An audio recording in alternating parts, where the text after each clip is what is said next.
Hey, what's up? This is Dillio coming to you another video. In this video, we're going to talk about the Pixel Voico Air wireless microphone system, which is the system that you're hearing right now. Now, this is a UHF wireless microphone system. It's a wireless system with two parts. You got the transmitter, and then you also have the receiver. Now, this is kind of patterned after that Rode Go wireless system, which I think is probably double the price. 36 channels as UHF. You get a little bit of a visual feedback on the devices itself, kind of shows you what's going on. And then you can also have some options to change some gain. And you can also change a little bit of the response and the volume coming out of the transmitter into the camera. So the first thing I'm going to talk about are the pros. The pros is that it comes with a really nice case, and the case contains both the transmitter and receiver and also an adapter for a cold or hot shoe mount to go on top of your DSLR or your camcorder. It has two USB charging cables, and what I like about this is that it uses the two new USB Type-C connectors. If you ever worked with cell phones, which pretty much everyone has, you know that the USB micro Type-B connectors can wear out, they can break, they can bend. So I'm really glad that they use the more modern connection for charging their devices. It comes with two of those cables, so you just plug those into the USB of any charging port or computer USB port, and you'll still get a good charging thing right there. And it has two connectors and some short wires that come out of the transmitter that can go to the DSLR or it can go to your phone if you want to record that way, which is a good option. And then also it comes with this lavalier microphone right here, which I think it sounds pretty good. And with that, you also have this device here where there's a microphone inside of the transmitter as well, pretty much just like the Rode Go unit, where you actually have a microphone there if you want to clip that on there. And I think I can just cut to that and try to show you what that sounds like as well later on in the video. So those are pretty much the pros right there. Great carry-in case. Nice look, nice clean interface. Charges well, holds a good charge for a large amount of time. And it's overall a pretty great portable unit that gives you some decent quality audio. So let's deal with a little bit of the cons. Sometimes I feel like I hear a little bit of a noise floor inside of the system, and sometimes I've actually had dropouts sometimes as well when I'm transmitting. I think that because I have it more focused in direct line of sight with the receiver, I think I get a little bit of a better sound. However, if I try to put it around my pocket, I feel like if it's not direct line of sight, you may run into some frequency issues as well. So there might be a little bit of a distortion on there. The other con that I'll probably say about this device is that you can't really adjust the sensitivity. You can't really go into a pro level as far as adjusting sensitivity.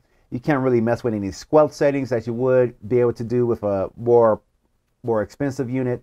And those are some of the things you want to be able to tune in. Of course, the pickup on this microphone is pretty decent. However, I think the quality could be better. But as far as presenting information like what I'm doing right now, as you can see, you can still hear it, and it's pretty decent. So those are some of the cons that I kind of run into with this device right here. Sometimes I feel like, again, sometimes the signal drops out a little bit sometimes, and I want the vocal to be better. I've actually used it outside, and the audio quality outside wasn't that bad.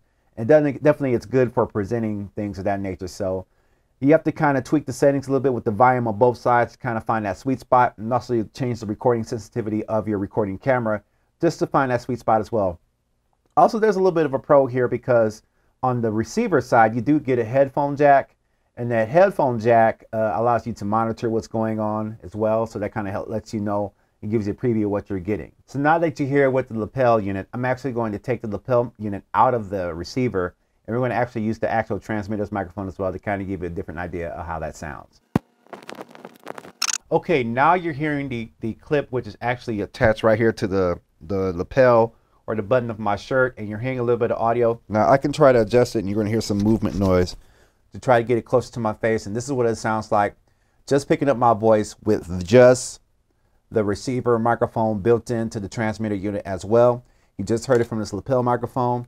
And as you can see, the lapel microphone does have a clips onto your lapel, your shirt, anything like that. And it does have a little bit of a 1/4 inch input right there. I know it's a little bit difficult for it to focus. I guess they do the trick where they hold out their hand like that, and you can see that that's the connector that goes into there. So this is how it sounds like without the lapel microphone attached to it. One of the things I would like them to see them do that I've seen in other companies that kind of work in this price range do is that a lot of companies in this price range kind of use the 2.4 gigahertz transmission technology. That's not quite UHF. And the cool thing about 2.4 gigahertz technology is it enables you to have a lot of devices work with each other and not interfere with each other in the wireless spectrum. Like for instance, RC cards, you can have like 20 RC cards going at the same time, and they never interfere with each other because they're all 2.4 gigahertz. They're frequency hopping. Another company by the name of Fun does that. And I don't know how that all works. I just know that it works very well. And I really enjoy that ability to just have a dedicated transmitter going to a dedicated receiver. And, you know, with the FFC and all these things, frequency bands and the whole spectrum for a transmission gets changed all the time. So what happens 5 to 10 years from now, and the frequencies that are set for this device could be illegal. We don't know. Sometimes you run into those issues. And so I would really like them to try and improve on this, not only with the microphone quality, but also the frequency, the wireless capabilities, and tap into that 2.4 gigahertz range, because it's so much more universal and well used, and enables you to kind of create a better opportunity to block out all kinds of information. I think there's some processing going on inside this receiver and transmitter, because you actually have some gates and some things in the high pass filter trying to filter out the lows to kind of help out that transmission. So if you're just getting started, I definitely could recommend this unit right here, because it's not that expensive, and it's definitely a great way to improve your audio, so you don't have to rely on the microphone camera that's actually built into the computer or built into the camera or built in the phone. You actually can get away from your camera a little bit and still get a great direct sound that you can then amplify and kind of enhance as you get it on the computer for final editing and post and stuff like that. So I definitely would recommend it to a consumer or prosumer level. I wouldn't quite work with the professional level yet, because I've heard some dropouts and some noise and stuff like that. And you're probably hearing that right now. And I've actually shot this video multiple times because I had a few dropouts. So I just said, okay, I'm just going to leave the transmitter in plain sight. Not probably going to opt out to using the lapel so that it can be done. So that's a little bit of a con right there. The price isn't bad. Like, it's on Amazon right now, and I got a link in the description below for like $129. So if you wanted to get this product, you can use my link and it will help out the channel. And I think it's a good tool for presentation, especially on the go. You got to get some audio going quick, and also I think it's just a great tool. So the price is $129.99, and I think the Rode unit is like $300, stuff like that. So you're definitely getting a different price range right there. I definitely would like to even try the Rode Go and see if I can kind of do a comparison to see how they sound against each other. But once again, I really like this setup because it's just it's such a convenient setup with the transmitter right on your chest, right on your body, and then the receiver right there. So it's really great to go run and shoot. You got your nice DSLR with some autofocus, and you can go have fun with it. So that's my review. I hope you like that. If you like this type of content, let me know what you like or what you don't like in the comments. And if you're interested in finding out more information about it, I have a link in the description below. Make sure you check that out. I'll see you guys in the next video. Peace out.